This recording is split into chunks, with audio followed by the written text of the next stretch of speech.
श्रीमान अजीत डोवल जी, मुंबई के पूर्व कमिश्नर और सांसद श्री सत्यपाल सिंह जी, भारत सरकार के गृह सचिव श्री अजय कुमार भल्ला जी, सूचना ब्यूरो के निर्देशक श्रीमान अरविंद कुमार जी, सीबीआई के डायरेक्टर श्री ऋषि कुमार सिंह जी, महानिर्देशक बीएसएफ श्री राकेश अस्थाना जी, यहाँ पर उपस्थित सभी केंद्रीय सशस्त्र पुलिस बलों के महानिर्देशक गण, अन्य अधिकारी गण और प्यारे पुलिस कर्मचारी अधिकारी भाइयों बहनों, आज पुलिस स्मृति दिवस के उपलक्ष्य में आज हम सब यहाँ पुलिस स्मारक पर एकत्रित हुए हैं। तैनात अपने सशस्त्र बलों के जवानों ने देश की सुरक्षा, एकता, अखंडता और सार्वभौमत्व की रक्षा के लिए जो उच्चतम बलिदान दिया है, इसको याद कर मैं समग्र देश की ओर से कृतज्ञता पूर्वक उनको नम आंख और हृदय में गौरव के साथ श्रद्धांजलि अर्पित करता हूं। देश के प्रधानमंत्री जी और मंत्रिपरिषद की ओर से भी मैं सभी पुलिस कर्मचारी, सशस्त्र बलों के जवान जिन्होंने अपने प्राणों की बलिदान दिया है, वो सभी के प्रति कृतज्ञता व्यक्त करता हूं। इन वीरों के नाम यहाँ पर पुस्तिका में भी अंकित है, दीवारों पर भी अंकित है, मगर इतना ही पर्याप्त नहीं है। 130 करोड़ की आबादी वाली इस देश के जन जन के हृदय में इनकी बलिदान की भावना भी अंकित है। 35,398 कर्मियों ने अब तक शहादत दी है। मैं उन सभी शहीदों के परिवारजनों को कहना चाहता हूं कि ये स्मारक सिर्फ ईंट, पत्थर, चूने और सीमेंट से बना हुआ स्मारक नहीं है।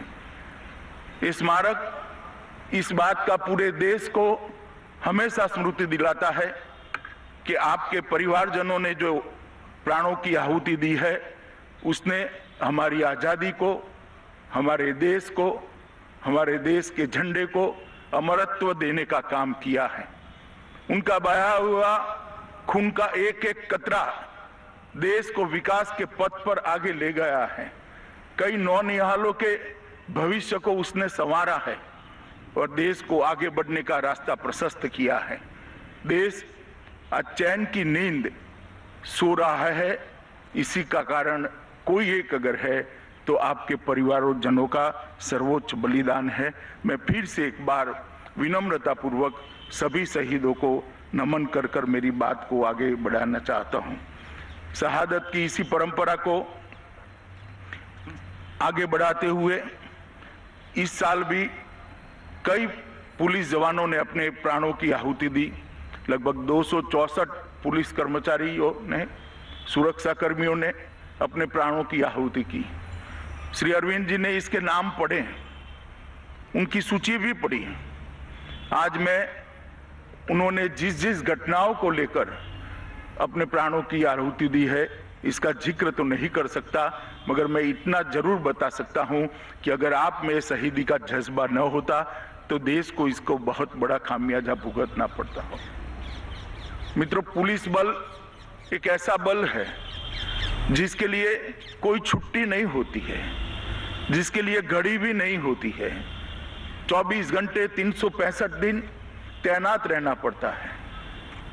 जब देश की जनता रक्षाबंधन का त्योहार हो, सभी अपने भाई बहनों को राखी बांधते हैं, एक दूसरे को शुभकामनाएं देते हैं। उनको मालूम नहीं है कि मेरे पुलिस बल का जवान चौराहे पर खड़ा रहकर आज भी ड्यूटी कर रहा है। इसके कारण ये त्योहार वो शांति के साथ मनाते हैं। होली के रंग बिखरते हो, ईद का मिलन होता हो या दीपावली के दिए जलते हो, पुलिस के जवानों को छुट्टी नहीं होती है, वो अपनी ड्यूटी करते रहते हैं। और इस आपकी कर्तव्य परायणता को पूरा देश भली भांति जाने, इसलिए इस पुलिस स्मारक को हम ज्यादा से ज्यादा जनता के बीच में ले जाने का प्रयास कर रहे हैं। 2019 में जब देश के प्रधानमंत्री नरेंद्र मोदी जी बने, तब 2014 में जब देश के प्रधानमंत्री नरेंद्र मोदी जी बने, तब ये निर्णय लिया गया कि एक ऐसा स्मारक बने कि जिसके कारण ये हमेशा के लिए देश के लोगों को याद रहे कि कितने पुलिस जवानों ने शहादत दी है।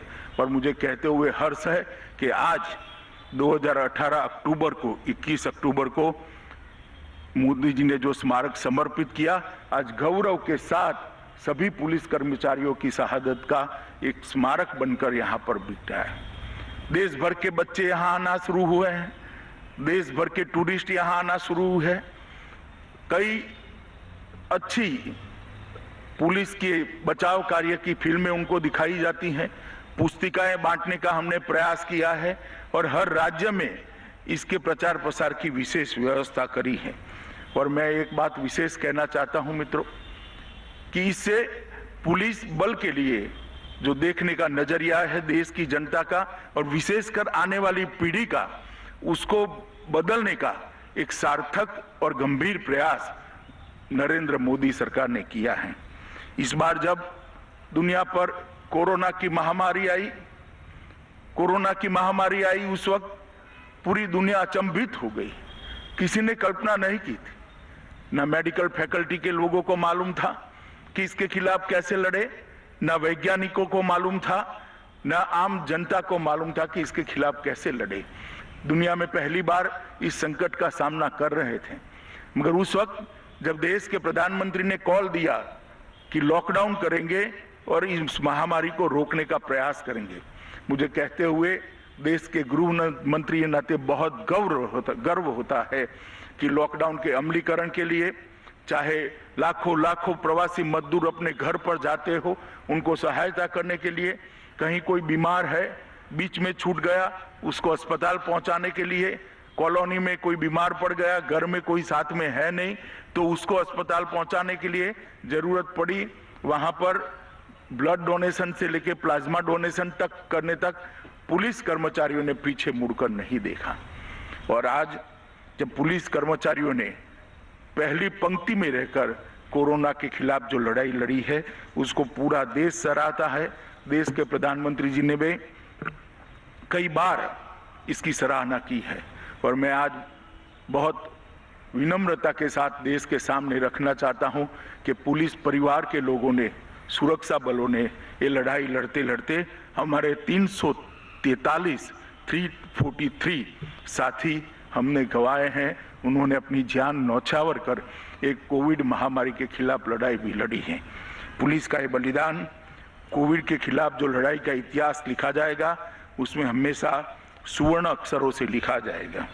आज का दिन वही दिन है जिस दिन 10 बहादुर सीआरपीएफ जवानों ने संख्या में और शस्त्र में कई गुना अधिक लैस चीनी टुकड़ी का सामना करते करते देश की सीमाओं की रक्षा करने के लिए अपने प्राणों की बलिदान दिया था।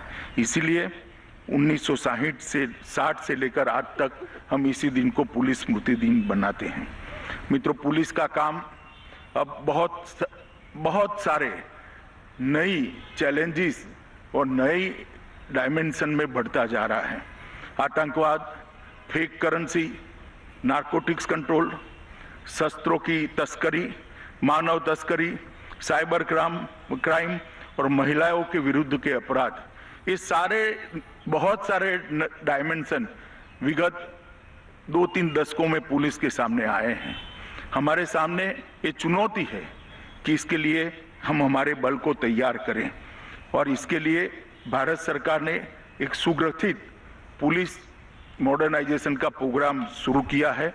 मुझे आशा है कि आने वाले दिनों में मोदी जी के नेतृत्व में हर चुनौती को हम पहुंचने के लिए अपने आप को तैयार करेंगे।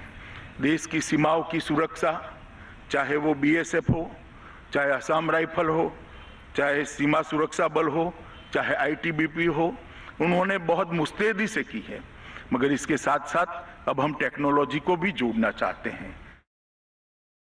पश्चिम बंगाल के उत्तर 24